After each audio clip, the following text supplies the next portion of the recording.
He wasn't who she thought he was, and what she discovered next would shatter her world. Who is the boy behind the screen, and how far would someone go to hide the truth?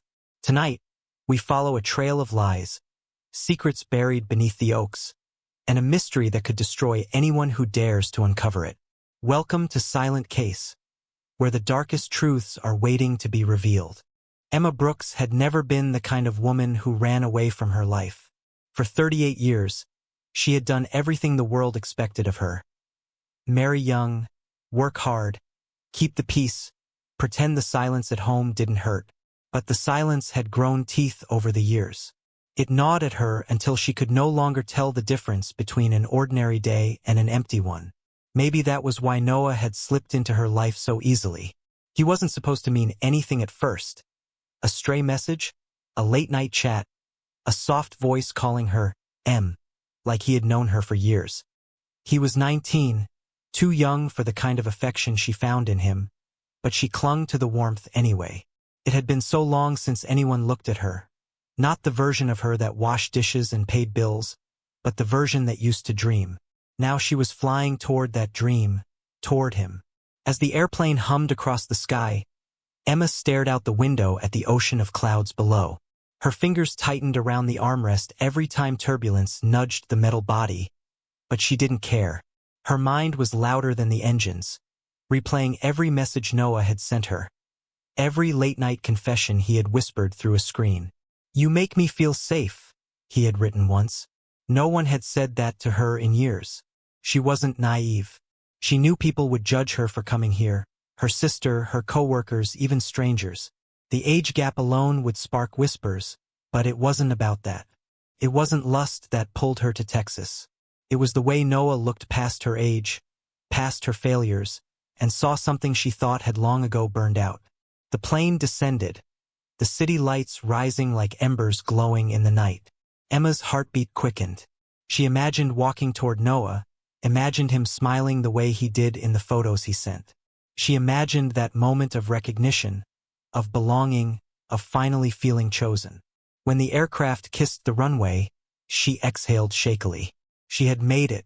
After months of waiting, months of secrets and escaping into a world only he and she shared, she was here. Her phone buzzed the moment she switched it back on. She smiled, expecting a message from him. One new notification, then another, then nothing. Emma frowned. Noah had been online all morning, excited, sending her voice notes about the spot he picked for their first meeting. He never went silent without warning. She typed, "Just landed. Where are you?" The message delivered. No reply. She tried calling. The call rang, then abruptly cut. Her stomach tightened as she walked through the crowded airport. People brushed past her, laughing, hurrying, living their lives, while she stood still, gripping her phone like it was the last fragile piece of hope in her hands. Another message appeared. Relief warmed her chest. He finally replied. But when she opened it, her steps halted. It wasn't Noah. It wasn't even his writing style. The message contained only 5 words. "Don't ask anyone here about me." Her breath froze. Around her, the airport noise dissolved into a distant drone as a cold dread crept into her ribs. Something was wrong. Terribly, impossibly wrong. And yet, something deeper, darker, told her she had already crossed the point of return. The drive from the airport to the lake felt longer than it should have. Emma kept glancing at her phone on the passenger seat, waiting for Noah to call back, to text, to say something that would make sense of that strange warning. The screen remained stubbornly dark. The road narrowed as she left the city behind, giving way to empty fields and clusters of trees that swayed under a restless wind. She told herself Noah was simply nervous. Or maybe his phone had died. Or maybe he was on his way already. Every explanation felt thinner than the one before, each stretched tight enough to snap. When she finally reached the lakeside picnic area, the place was deserted. A faded board creaked above the entrance, rocking weakly as if even the wind was tired of keeping it upright. The lake itself stretched in a wide, dark sheet, reflecting the bruised sky above. Emma checked her phone again. Still nothing. She stepped out of the car, pulling her jacket tighter as the cool air brushed her skin. Gravel crunched beneath her shoes as she walked to the wooden table Noah had described. "Meet me here," he had said. "It's quiet, peaceful. You'll like it." He had painted it as a safe little world of their own. But the place felt wrong now, too still, too empty, as if holding its breath. She sat on the bench and dialed him again. 1 ring, 2 rings. Then the line died. Emma's heartbeat quickened. Something unsettled slithered through her chest, cold and slow. She checked her message history. Her text sent, but unread. A car pulled up behind her, tires crunching loudly. Emma stiffened. A woman stepped out, mid-30s, wearing a diner uniform with the name tag Rita. She carried a bag of takeout and looked surprised to see anyone there. "You waiting for someone?" Rita asked. Emma swallowed, nodding. "A friend. He was supposed to meet me here." Rita hesitated. "Young guy? Dark hair? Thin? Kinda quiet." Emma's breath caught. "Yes. You've seen him?" Rita's expression flickered, recognition mixed with something like regret. "A few times. Comes into the diner off the highway. Always sits in the back booth. Never talks much." She paused, weighing her next words. "But whatever he told you, he's not who he pretends to be." Emma felt the ground shift beneath her. "What do you mean?" The waitress shook her head. "Just be careful. Last time I saw him, he looked scared." Before Emma could ask more, a voice from the diner's drive-through speaker crackled, calling Rita back. The woman gave Emma one last uneasy look before climbing into her car and driving away. Silence settled again, thick, suffocating. Emma wrapped her arms around herself and stared out at the lake. Twilight bled into night. The sky collapsed into darkness. The first raindrops landed softly, dotting the wood of the picnic table. She tried calling Noah again. No answer. Her chest tightened. Hours passed. The rain intensified, pouring in sheets that blurred the shore. She moved under a half-rotted shelter, but the roof leaked, dripping cold water down her neck. She couldn't shake Rita's warning. Scared. What had scared him? What had he kept from her? The anxiety that had been simmering inside her since the airport now rose in full force. She paced back and forth, the mud pulling at her shoes, her hands trembling as she clutched her phone. Another hour. Still no sign of him. Her mind spiraled into dark corners. Had he changed his mind? Lied? Was he even real? But then she remembered the warmth in his voice, the softness in his messages. Something deeper than disappointment twisted in her gut. This wasn't rejection. This was absence. And absence always meant something. A set of headlights cut through the rain. A police cruiser slowed to a stop beside her car. Emma froze as an officer stepped out, water streaming off his jacket. "Ma'am," he called over the rain. "Are you Emma Brooks?" Her pulse spiked. "Yes." "Why?" The officer's expression turned grave. "You're looking for a young man named Noah Reyes." She nodded, breath shaking. The officer took a step closer. "Ma'am, Noah's been missing for 2 months." The words hit her like a physical blow, knocking the breath from her lungs. The rain suddenly felt colder, sharper, as though the entire night had shifted beneath her feet. The officer motioned for her to come closer. "Let's talk somewhere dry. There's more you need to know." Emma's hand trembled around her phone. The unanswered calls, the warning message, the silence. It all made a terrible, sudden sense. She turned toward the cruiser, heart pounding, walking unknowingly into the truth that would unravel everything she thought she knew. The officer led Emma toward the cruiser, his boots splashing through puddles as the rain softened to a cold drizzle. Her legs felt unsteady, as though the earth beneath her had turned to water. She slid into the back seat, the smell of damp leather filling her lungs, and watched the officer settle behind the wheel. The moment the door shut, the world outside muted, leaving her alone with the pounding in her chest. He turned slightly toward her. "I'm Officer Daniel Ruiz. You said you came here to meet Noah Reyes." Emma nodded. Her voice felt trapped somewhere deep inside, unable to rise. Ruiz studied her face, his brows drawn with concern. "Ma'am, Noah's been missing since early September. That's 8 weeks. Emma swallowed hard, forcing her breath steady. That can't be right. We talked yesterday. He sent me messages all week. The officer's eyes sharpened, not with disbelief but dread. You're sure it was him? His number. Her phone was already trembling in her hand. She opened the message thread and passed it forward.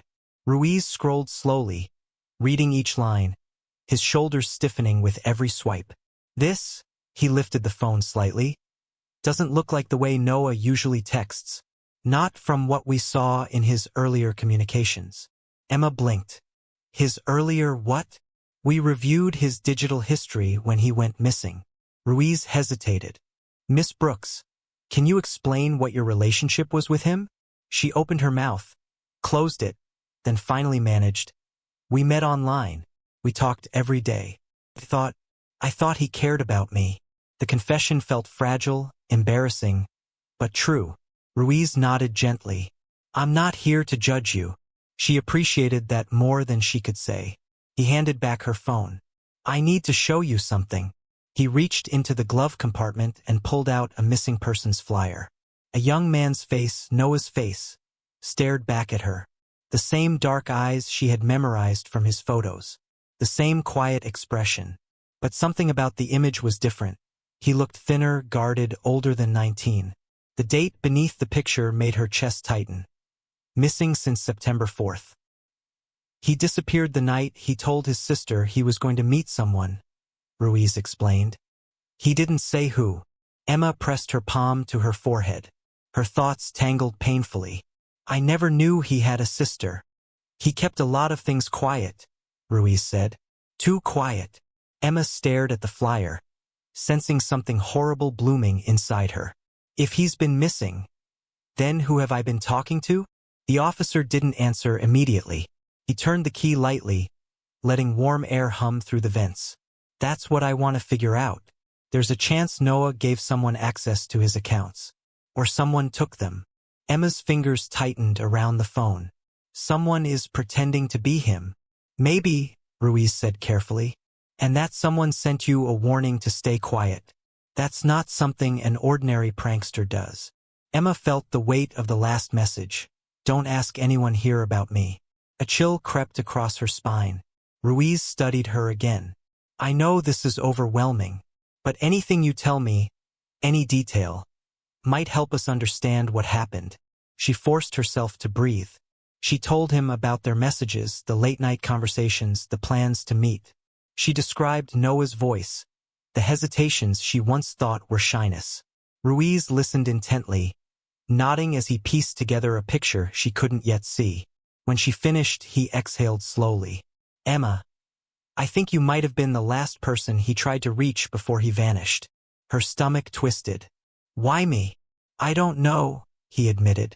But someone didn't want you here, and that scares me. The rain had nearly stopped now, leaving only a mist over the lake.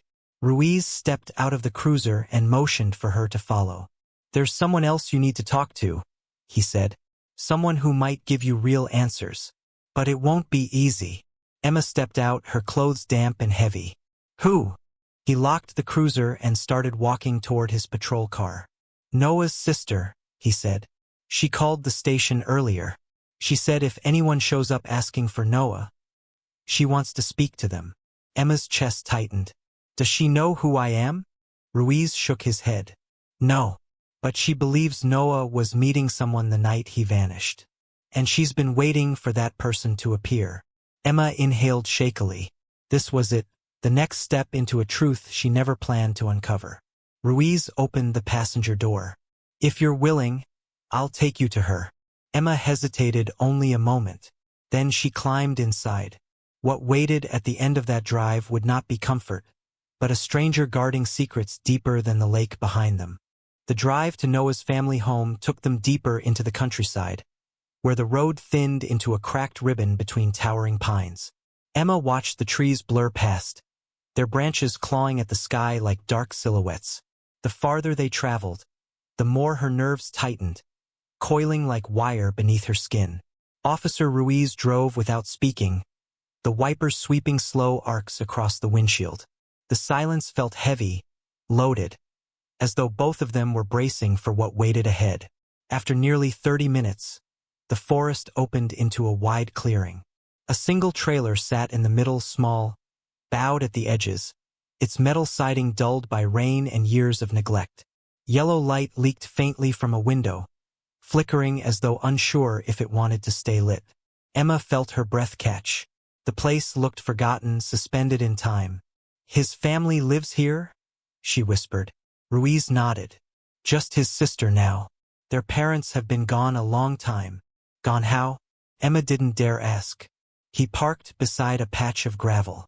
The engine died, leaving only the whisper of wind brushing through the trees. Emma stepped out slowly, her shoes sinking slightly into damp earth. The chill in the air clung to her skin, carried on the scent of wet leaves and rust. A soft creak echoed from the porch as Ruiz climbed the wooden steps. Emma followed, her heartbeat loud enough she thought it might shake the boards beneath her feet. Ruiz knocked. Once, twice. Footsteps approached from inside, hesitant, uneven. The door opened a crack. A woman peered out, her face partially hidden behind a curtain of tangled hair. She couldn't have been more than 23 or 24, but her eyes looked older, exhausted in a way that suggested years of carrying something she never asked for. She pushed the door wider, revealing a dimly lit living room behind her. "You're the officer who called earlier," she said softly. Her gaze slid to Emma. "And you're her." Emma's stomach twisted. "Her?" she asked quietly. The woman stepped back. "Come in. I don't want to talk out there." Inside, the trailer felt small and hollow, the air thick with the lingering scent of mildew and old hopes. Emma noticed details immediately. A worn couch with uneven cushions, a broken picture frame on a side table, stacks of papers shoved into a corner. The woman motioned for them to sit. She remained standing. "My name is Marisol," she said. "I'm Noah's sister." Emma nodded, unsure what else to do. Marisol crossed her arms tightly, as though holding herself together. "You've been talking to him?" "Yes," Emma whispered. "For months. I didn't know he was missing." Marisol's jaw clenched, emotion flickering across her face. "He didn't tell anyone who he was meeting that night, but I knew it was someone important, someone he trusted." She looked at Emma with a strange mixture of gratitude and accusation. "He left this house for you." Emma felt the words hit her like a bruise. "If I had known, I would have come sooner." Ruiz stepped forward gently. "Marisol, you called earlier. Said you had something to share." Marisol hesitated, then walked to a small drawer. From inside, she pulled out a thin notebook, its cover bent, edges frayed. She handed it to Emma. "He kept this," she said. "I found it after he disappeared." Emma opened the notebook carefully. Pages filled with messy handwriting. Dates, observations, fears, and then her name. Emma Brooks. First message received. "She seems kind, safe. I think I can trust her. But if anyone finds out I'm talking to her, I don't know what they'll do." Emma's hands trembled as she turned the pages. "What does this mean?" Marisol's voice cracked. Noah wasn't just missing. He was running from someone. Someone. Not something. Someone. Ruiz straightened. Who was he afraid of? Marisol's eyes lifted slowly, the color draining from her face. "The people who came here the night before he vanished." Emma's pulse hammered painfully. "What people?" Marisol pointed to the window, the one flickering with weak light. "The man who waited in that car," she whispered. "And the woman with him." Her voice dropped lower, trembling. "Noah said they knew about you." Emma felt her breath rip from her lungs, replaced by a cold dread that crawled down her spine. Marisol took a shaky step back. "And he said they were coming back." The room fell silent. Outside, the wind shifted, slow, deliberate, as though something in the dark was already moving toward them. Emma's fingers trembled as she held the cheap, scratched flip phone in her hand. It felt wrong, too light, too cold, too private to belong to Noah. Yet she had found it in the drawer beside an empty bed in a trailer where someone had clearly lived recently. The stale smell of sweat and unwashed blankets still clung to the air. Whoever had been here left in a hurry. The first phone, the one she knew from their video chats, had already been suspicious enough. But this second device, hidden under clothes that didn't look like Noah's, had weight far beyond its plastic frame. Emma sat on the edge of the narrow bed, the phone resting in her palm as if it might burn her. She pressed the power button. The screen flickered to life, no lock screen, no password. It was as if someone expected no one to ever find it. Her stomach tightened as she opened the messages. There were only 3 contacts listed. D. Mom. 13. That last one chilled her. Not a name, not a number she recognized, just 13. As if it were a code. Or a label. The most recent message came from D. Timestamped 3 days earlier. Stop bringing them here. She's asking questions. Emma's breath caught. Them? Her mind raced. And for the first time since leaving Dallas, bone-deep fear threaded through her hope. She scrolled further. Another message from 13. Same place tonight? I'll be there first this time. The next one was older, nearly 2 months old. Tell the new one not to panic. She always panics.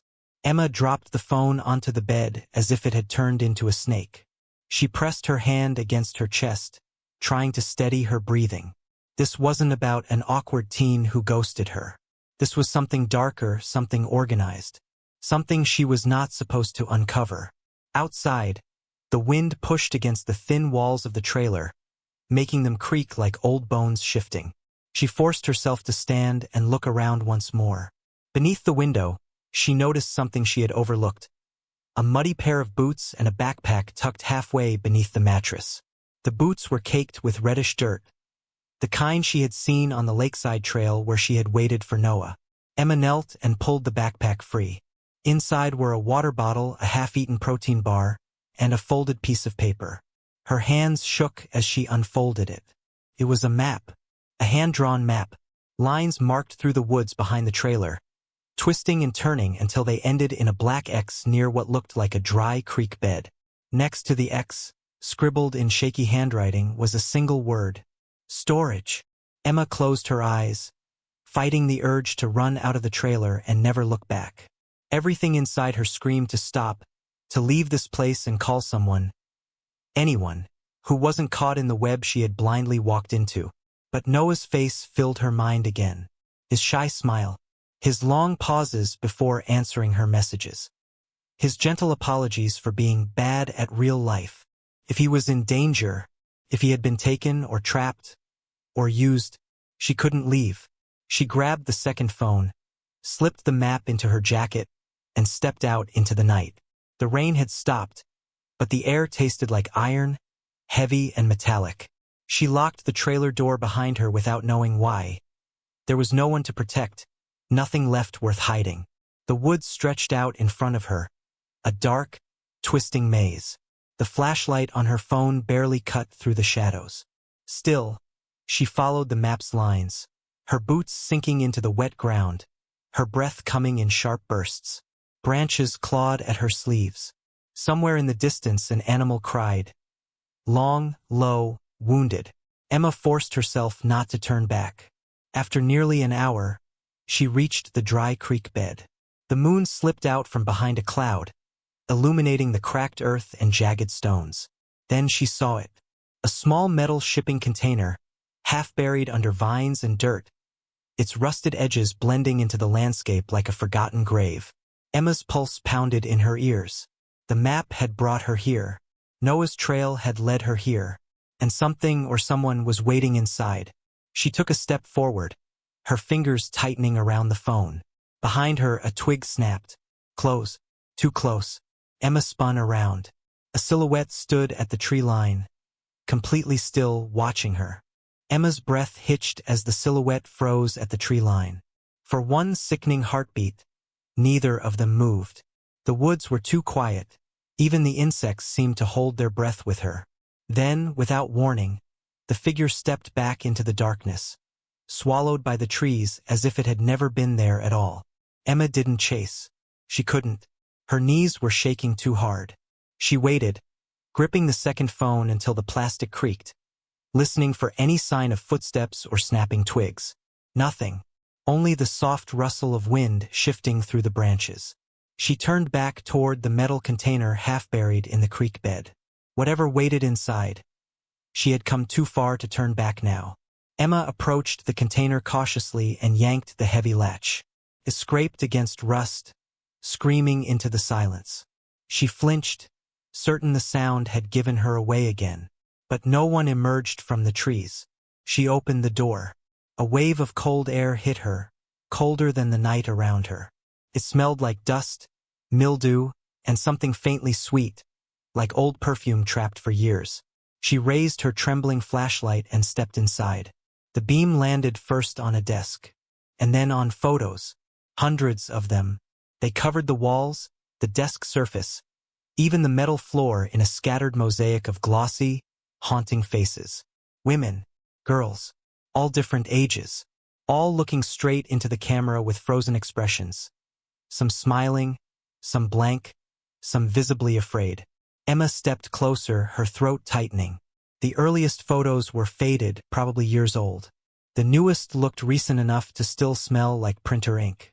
Many had numbers written in the corner. Others had dates. A few had initials. Her flashlight passed over a photo and she froze. It was a woman in her 20s, dark hair pulled back, eyes swollen like she'd been crying. She looked familiar. Too familiar. Emma leaned forward, heart pounding. It was the waitress. The waitress from the diner. The one who warned her Noah wasn't who he pretended to be. In the photo, she wore the same necklace Emma had noticed earlier. A tiny silver feather. Only here, her face was pale, her lips pressed together in a tight line. A date was scribbled beneath her image. 7 weeks earlier. Emma stumbled back. Her instinct screamed run. Leave the woods, leave Texas. Leave all of this behind. But then her gaze fell on something near the corner of the room. A cluster of photos pinned together like some kind of sick display. Her stomach twisted. These weren't strangers. These weren't random. She recognized all of them. The faces staring back at her were women who looked vaguely like her. Same age range, same soft features, same lonely eyes. Emma, who had always believed she was invisible, suddenly saw how easily she had been targeted. She forced herself to look closer. A sticky note clung to the center photo. 38 matches profile. Nervous. Easy. Her breath shattered. This wasn't about love. This wasn't about Noah at all. Someone had been watching her long before she ever boarded the plane. Her flashlight shook violently now. She dragged it across the scattered images until it caught on something else. A folder lying half open near the back of the container.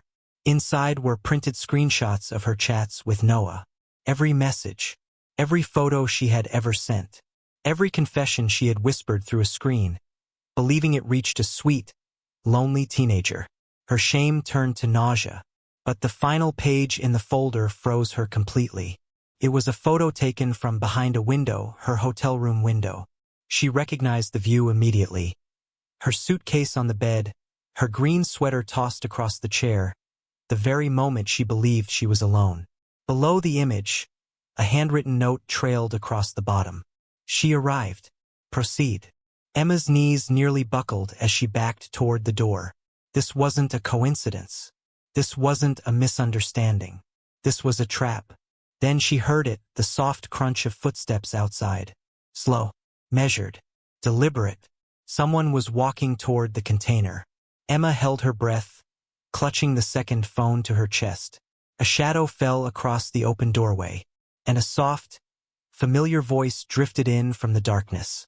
Emma? Why are you here? Emma froze as the voice echoed across the metal walls of the shipping container. The shadow at the doorway wavered in the beam of her flashlight, but before she could respond, the figure bolted into the woods. Panic surged through her, sharp and immediate, like an electric jolt. She didn't think. She ran.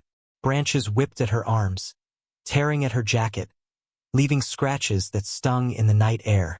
Her boots sank into wet soil and gravel, her lungs burning with each desperate breath. The figure ahead was fast, almost impossibly fast, weaving through the trees as if they knew this forest better than she ever could. The second phone vibrated violently in her pocket. She ignored it. There was no time to think, only to move, only to chase. She stumbled over a fallen branch, catching herself just before she hit the ground. Her flashlight swung wildly, catching glimpses of the figure's dark hair, the outline of a familiar jacket. Emma's heart pounded, not just with fear, but with a strange, unyielding determination. She had come this far. She wouldn't let him, whoever he was, slip away now. The figure suddenly vanished behind a hill, and Emma skidded to a stop at the crest. Below her, a dirt road curved through the trees, glistening under the thin light of the moon. Tires had carved faint ruts into the earth. A truck, dark and nondescript, waited at the edge of the road, engine idling softly. The figure climbed in. The truck's headlights cut through the darkness, illuminating the trees Emma had just fled through. Without thinking, she ran down the hill and jumped into her own car, which she had parked nearby. Her hands shook as she started the engine, heart hammering against her ribs. The truck took off, and she followed, the chase tumbling across the backroads like a predator and its prey. Her flashlight shone into the distance, and every turn of the road seemed endless, the landscape stretching unnaturally under the moonlight. Her mind raced. Who was she chasing? Noah? Someone connected to him? And what did Marisol mean when she had said, "They knew about you"? Every bend in the road made the truck vanish and reappear, a ghost flickering just ahead. Emma pushed her fear aside, forcing her focus, remembering the map from the trailer. The notes, the markings, the word storage scrawled with urgency. She had no idea if she was following a lead or walking straight into a trap. After nearly 20 minutes, the truck slowed near an abandoned farmhouse, half hidden by overgrown weeds and trees. Its windows were dark, the paint peeling like old skin. The engine cut off. The figure climbed out, disappearing into the shadows of the farmhouse. Emma parked at a cautious distance, her hands still gripping the steering wheel so tightly her knuckles turned white. She could see the edge of the porch, the broken boards creaking slightly in the wind. Her breath came in shallow, hurried bursts. She glanced down at the second phone. Messages she hadn't noticed before lit the screen. Timestamps from earlier in the night, all originating from the number labeled 13. Each one cryptic, commanding, unsettling. Don't let her lose him. She's close now. Tonight ends what began weeks ago. Emma swallowed, trying to steady herself. Her instincts screamed that she was on the threshold of something enormous, something terrifying. Whoever had orchestrated this was meticulous, patient, and far ahead of her every move. She stepped out of the car, the wet earth sucking at her shoes. The moonlight glinted off a window, and she saw them. Dozens of faces, photographs taped to the walls inside the farmhouse, all watching from the shadows, their eyes frozen, accusing, pleading. Her stomach turned. Emma realized the chase was no longer about catching anyone. It was about surviving long enough to see the truth. And in the darkness, at the edge of the porch, a single figure stepped forward. The one she had been chasing all this way. And he held something in his hands. Something that would change everything she thought she knew.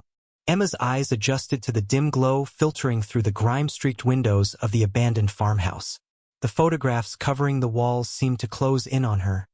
Faces frozen in fear, in longing, in silent pleas. The air smelled of damp wood, mildew, and something faintly metallic, the kind of scent that lingers when secrets have been kept too long. From the shadowed corner, a figure stepped forward. Tall, thin, confident. A woman whose presence filled the room before she spoke. Her hair was dark, cut sharply at the shoulders, her eyes calculating and sharp. She didn't smile, not once, but her gaze was precise, assessing Emma as though she were a piece of data, a puzzle to be solved. "You shouldn't be here," the woman said finally, her voice smooth but laced with an edge that made Emma flinch. Emma started, clutching the second phone tightly. "I was following a trail. I need to know where Noah is." The woman's eyes flicked to the phone, then back to Emma. That isn't his. Never was. You've been talking to me all along. Emma froze. The words struck like a hammer. She had been careful. She had trusted the messages. She had believed him. But every late-night confession, every intimate detail she had shared, all of it had gone to a stranger. You're Noah? She asked, disbelief threading through her voice. The woman shook her head slowly. No, I'm Marissa Hale. I ran his accounts. I spoke as him. I kept him close without him knowing it. Emma felt her stomach drop. Why? Marissa stepped closer, her movements deliberate, controlled. Because Noah trusted me. Because I needed someone who could manipulate him, guide him, keep him safe from people he didn't even know were watching him. Emma took a step back, nearly tripping over the cracked floorboards. Safe? You call this safe? You've been lying to him. You've been lying to me. Marissa's eyes softened briefly, but only for a heartbeat. I didn't lie for pleasure. I lied because someone else wanted him, and I couldn't let them take him. But I also couldn't trust you were ready for the truth. Emma shook her head, confusion and anger boiling together. The truth? You mean this game you've been running? This isn't the truth. Noah has been missing for months. Do you know what that means? Do you know what I've gone through? Marissa's expression hardened again. I know everything. I've watched you follow the clues. I've seen your panic, your fear. I've seen how far you'd go. And you're still here. That says something about you. Emma's hands tightened around the phone. What have you done with him? Where is he? Marissa turned toward a narrow staircase at the back of the farmhouse. He's alive. He's been documenting everything, keeping records, staying one step ahead of the people who tried to control him. But he's scared. He doesn't trust anyone. Not even me. Emma took a shaky breath. Then why did you impersonate him? Why me? Marissa's gaze met hers, unflinching. Because you were the only one who could follow the trail, who could see the patterns, who wouldn't be deterred by fear. And because I wanted you to understand what kind of people we're dealing with before you met him. I didn't want you to walk in blind. Emma's mind reeled. Everything she thought she knew had been false, manipulated, engineered. And yet, there was a strange logic to Marissa's words. Someone had been controlling pieces of this puzzle for a reason. Marissa paused and motioned toward the staircase. If you want to see him, if you want to understand, you have to come up. But I warn you, what you find will not be simple. It will challenge everything you believe. Emma swallowed, feeling the pull of fear and necessity. She had come this far, chased shadows across county lines, walked into the dark corners of the night. She could not turn back now. Her hands still trembling, she took the first step onto the stairs. The shadows shifted around her as she climbed. Somewhere above, Noah waited, not the boy she had imagined, but someone caught in a web of secrets, surveillance, and lies. And Emma realized with a shiver that confronting him would not just reveal him. It would reveal the truth about her own choices, her own desire to believe in someone who may have never existed as she imagined. At the top of the staircase, Marissa stopped. The door ahead was slightly ajar, light spilling through in thin, deliberate lines. Emma placed a hand on the frame, and then she stepped forward.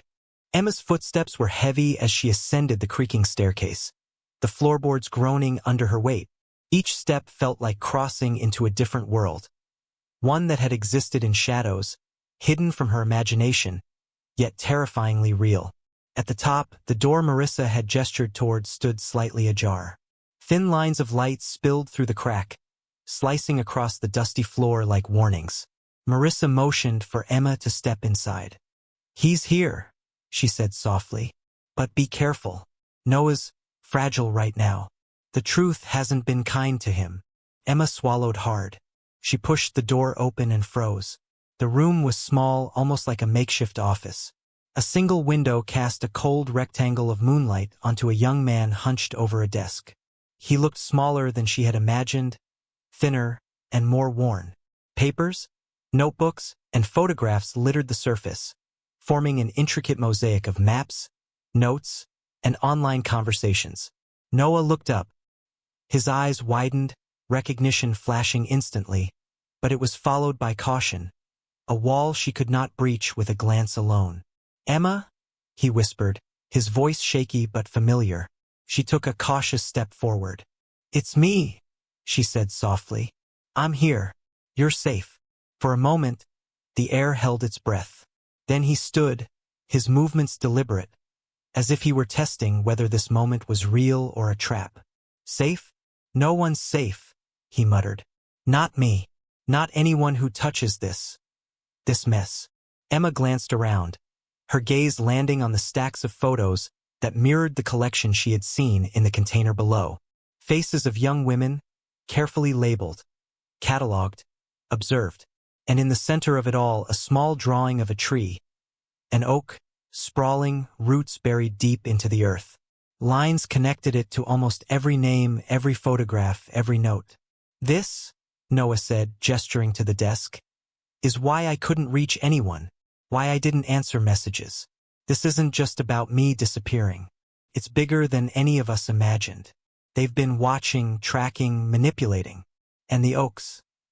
He pointed to the map pinned to the wall, a sketch of the forest and surrounding properties.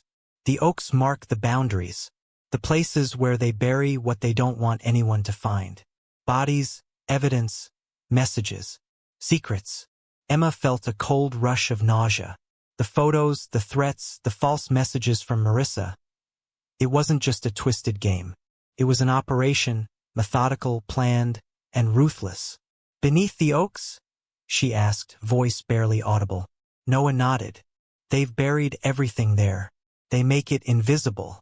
You wouldn't see it unless you knew what to look for. I've been trying to map it, piece by piece, but I can't do it alone." Emma swallowed her fear. She had come here to find him, to discover a person she believed she knew. But now the truth pressed against her chest like a stone. She realized that the young man she had trusted online had been living in a war she never imagined. One that blurred the lines between predator and protector. "I'll help," she said finally, her voice firm despite the trembling. "Whatever it takes. We can do this together." Noah's eyes flickered with something like relief, though suspicion lingered. "It's dangerous," he warned. "If they find us even near one of the marked trees, they'll know. And Emma? They won't stop. They never stop." She nodded, steeling herself. "I know." He hesitated, then handed her a worn notebook. "Everything I've documented. Every location, every detail. Memorize it. We don't have much time." Emma took it, feeling the weight of reality pressing down on her. Maps, notes, photographs, the evidence of horrors buried in plain sight. Above them, the wind whispered through the oaks outside, leaves scratching against the windows like silent warnings. Emma's gaze moved to the small sketch of the tree at the center of it all, roots spreading deep into the dark earth. "Where do we start?" she asked, her voice steady despite the fear curling in her stomach. Noah glanced at her, a flicker of determination in his eyes.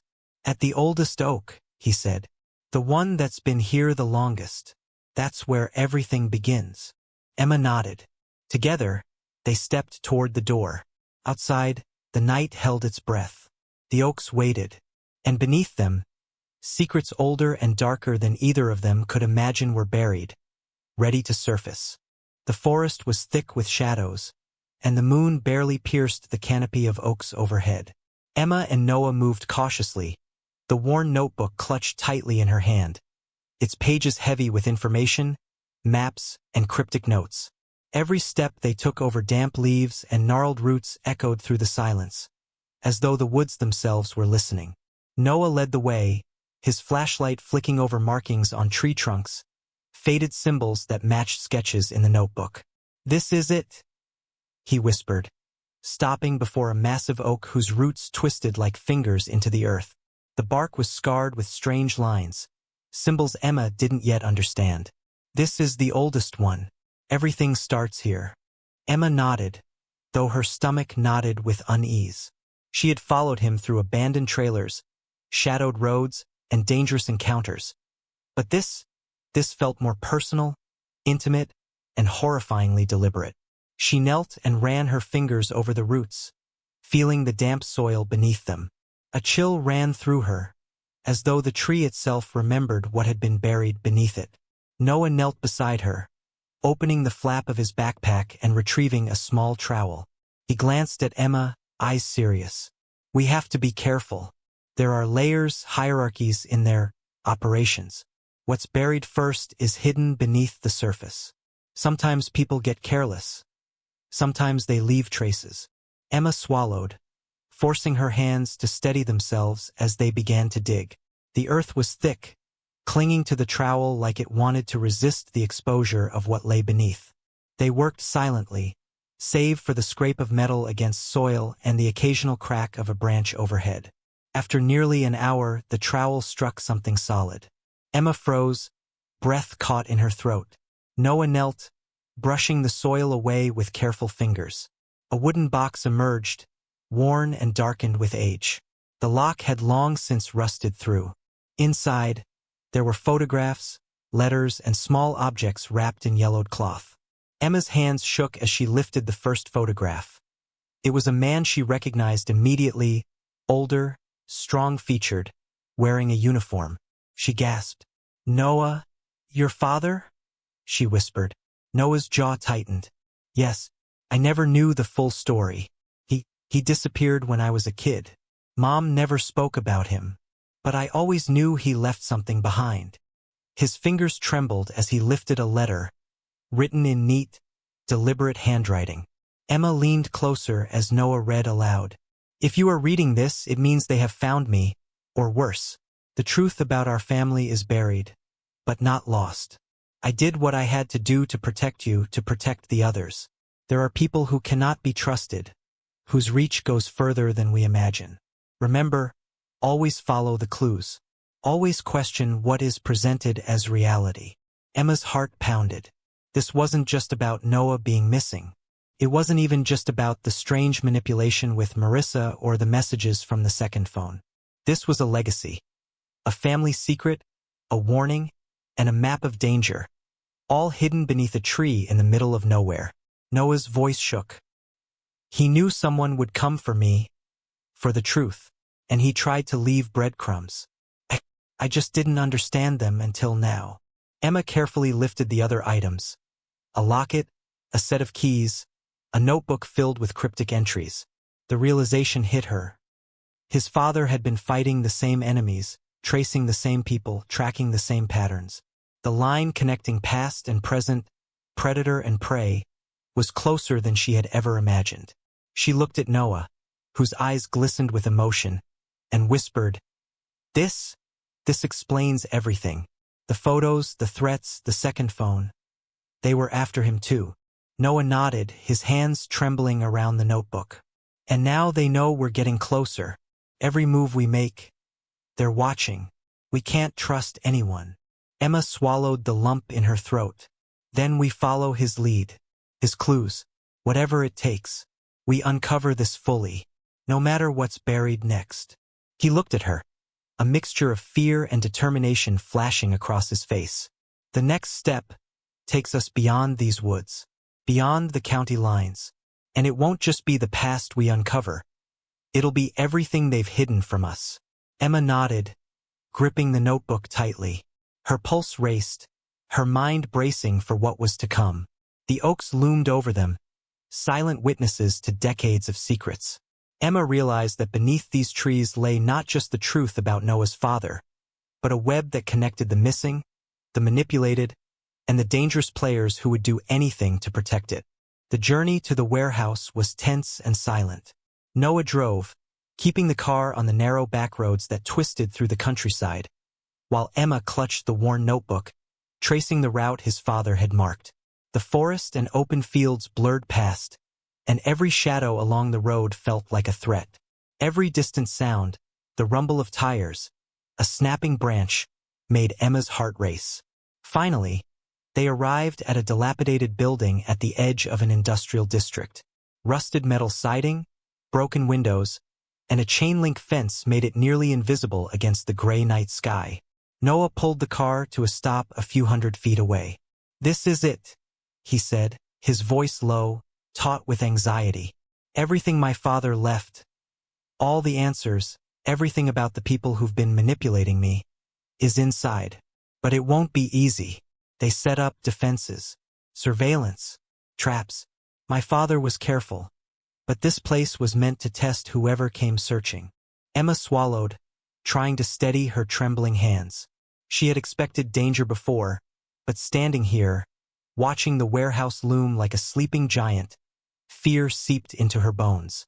Noah led the way, slipping through a gap in the fence. The floor inside the warehouse was littered with debris. Broken crates, splintered pallets, and puddles of water reflecting the dim moonlight through broken panes. Dust swirled in the air, catching the beam of Emma's flashlight and giving the place an almost ethereal glow.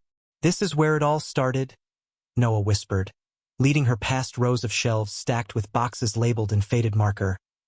Records, contacts, photos, evidence.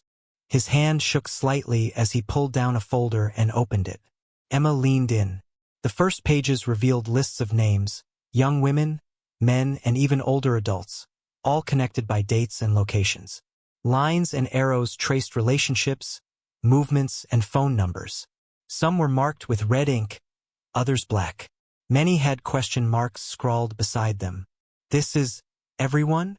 Emma asked, her voice barely audible. Noah nodded. "Everything my father tracked, everything the organization has done, all in one place. These are the pieces of the puzzle." He reached for another folder and pulled out a series of photographs. Emma's stomach churned as she realized these were the same faces she had seen in the container, in the notebook, and even the waitress who had warned her. But here, the photos were larger, clearer, more detailed, and some showed people restrained, terrified, or in compromising situations. Emma turned away, unable to look at some of the images, but Noah's hand guided her to a table stacked with letters, envelopes, and old notebooks. "My father documented everything," he said. "Every move, every call, every message. He was tracking the people who've been orchestrating all of this, the ones who have been pulling strings behind the scenes." Emma noticed one envelope, thicker than the others. The label read, "To Noah, final instructions." Noah hesitated, then slid it toward her. "This was meant for me, but I think I need you to see this first." Emma opened it carefully. Inside were maps, locations, and a detailed account of every tactic, every trap, every manipulation the organization had used. But the final pages sent a shiver through her spine. Specific instructions for confronting the people responsible, along with warnings of extreme danger. "They've been waiting for someone to follow these clues," Noah said quietly. "And now, we're the ones they'll come for." Emma's mind raced. Every lie, every message, every shadow she had chased. It had all led here. The answers she craved were in front of her, but the danger was closer than ever. She looked around the warehouse, the echo of her own breathing amplified by the empty space. "So this is it," she whispered. "This is everything your father left for you, for us." Noah nodded. "We have to act carefully. Every step, every move, every decision matters. One mistake, and everything my father protected, everything we're uncovering, could be destroyed." Emma's hands tightened around the notebook again. Fear, determination, and a strange sense of purpose surged through her. They were closer than ever to the truth, but the warehouse wasn't just a place of answers. It was a battleground waiting to be triggered. Noah stepped to the center of the room, scanning the shadows. "We start tomorrow," he said. "Tonight, we plan, we prepare, and we understand everything here. Because once we move, there's no turning back." Emma nodded, her pulse still racing. She realized that the answers they sought would change everything, and the confrontation ahead would push them into darkness, deception, and danger beyond anything they had faced before. The dawn was pale and gray as Emma and Noah slipped out of the warehouse, notebooks and folders secured in a backpack between them.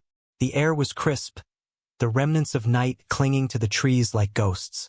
For the first time in weeks, Emma felt the quiet hum of the world outside the chaos, but only for a heartbeat.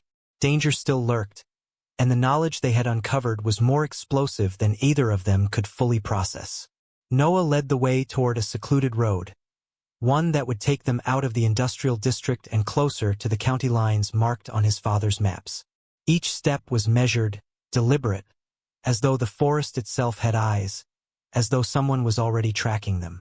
Emma's grip on the backpack tightened. The weight of all the secrets, all the evidence, and all the lies they had chased pressed heavily on her shoulders. "Are you sure you can handle seeing him?" Noah asked quietly, breaking the silence. His voice trembled slightly, a mixture of fear, shame, and hope. Emma looked at him, confusion flickering in her mind. "Seeing who?" Noah's jaw tightened. "The real me, not the image I sent, not the persona the lie created me. You've been chasing a ghost, Emma, and now you'll finally meet the boy behind the screen." Emma felt a strange mix of relief and anxiety. She had already faced shadows, deception, and danger.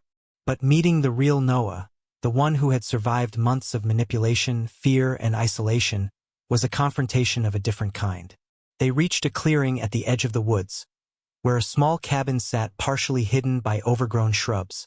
The door opened slowly before they even knocked, revealing a young man, thin, wary, but with eyes that held the weight of someone who had seen too much. The boy she had believed she knew online was here, alive, fragile, and real. Emma's throat tightened. She stepped forward cautiously. "Noah?" she whispered. He nodded, his lips pressed into a thin line. The haunted look in his eyes made her chest ache. He didn't rush to hug her or smile. He simply studied her, as though deciding whether to trust the person who had crossed thousands of miles, chased lies, and exposed herself to danger. "It's me," Emma said again, softer this time. "I'm here. I didn't come for the lie. I came for you." A flicker of something like recognition, relief, maybe softened Noah's features. He motioned them inside, and they stepped into the small, dimly lit cabin. Dust motes danced in the early morning light filtering through cracked blinds. The air smelled faintly of old paper, coffee, and a loneliness Emma had never imagined could be so heavy. Noah sat at a table, spreading out the folders and maps from the warehouse. "Everything you've seen," he said, his voice low. "Everything you chased. It wasn't just a game. My father built a system to protect people. But it became a cage. I became part of it. The person you met online wasn't me. It was a mask I had to wear to survive." Emma knelt beside him, her hand hovering over his. "You survived," she whispered. "That's what matters. Not the lie. Not the manipulation. You made it through." He let out a long, shaky breath. "I survived, yes, but so many didn't. That's why my father left these notebooks, these maps, these instructions. To expose them. To give someone a chance to right what went wrong." Emma's heart clenched. She thought of the photographs, the buried secrets beneath the oaks, the faces that had stared at her from every page. She realized then that surviving the lie wasn't just about staying alive. It was about confronting the truth, facing the consequences of manipulation, and breaking the cycle. "I'm not leaving," she said firmly. "We uncover everything. Together. The lies end here." Noah nodded slowly, a faint smile breaking through the tension for the first time. "Then we start," he said. "We reveal them. We make sure no one else becomes a pawn. No one else disappears in silence." Outside, the morning wind rustled the trees, carrying the scent of rain and the promise of exposure. Emma felt a cautious hope settle over her. The boy behind the screen had survived. The lie had been powerful, dangerous, and corrosive, but it hadn't won. Noah looked at her, eyes steady and determined. "We can do this," he said. Emma nodded, feeling the weight of the journey, the fear, the revelation, and the danger finally shift into purpose. "Yes," she whispered. "We survive the lie, and we end it." For the first time, the story that had begun with a lonely flight, a missing boy, and a second phone had found its center. The boy behind the screen was real. The danger was real. And together they were ready to confront the truth. The forest, the oaks, the warehouse, and all the secrets were behind them now.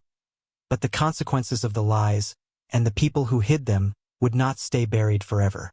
Thanks for watching.